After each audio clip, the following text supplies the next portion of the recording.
We are urging the entire Somali community, along with the Muslim community, to support a cause of a family who just want their 3 children to come home.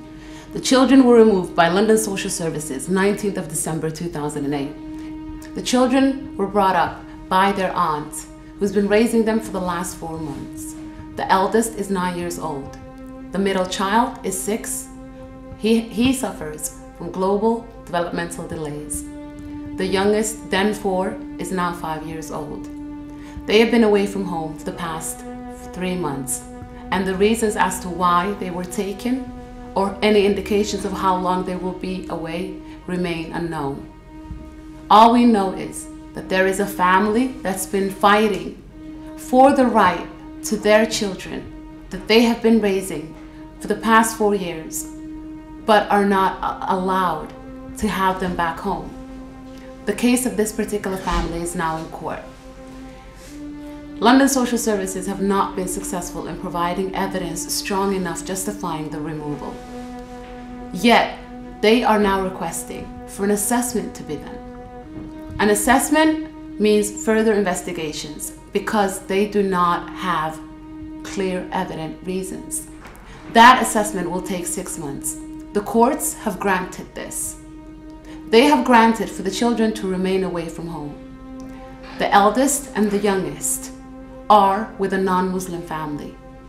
The middle child, with global developmental delays, is by himself in a different house. He has been rehomed on 4 different occasions in the past 11 weeks. Why this is the case, they can still not explain. Carers are claiming that they are too overwhelmed and cannot take care of him. But the aunt, who's patiently been raising him for the past 4 years, is not allowed to do so anymore. We are urging all of you to join us in this fight to bring those children back home. The first day the child spoke to his auntie, he said to her, Soodhakhso. For that reason, we are asking you to Soodhakhso, to this cause. The demonstration will be held on the 9th of April 2009 outside London Ealing Social Services in Ealing, West London. London Social Services are saying that the level of care the children have been receiving in the last 2 years has dropped. They are not saying the children have been physically or emotionally harmed. They are well-managed children that look healthy and happy. The children pray 5 times a day, yet ended up with a non-Muslim family and have been with them for the past 3 months.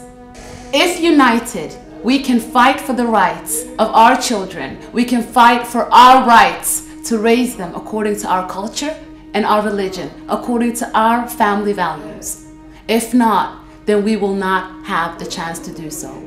Please, we urge you to join this cause and make sure that no more children are taken away from their homes by social services who remain oblivious to the manner in which we raise our children.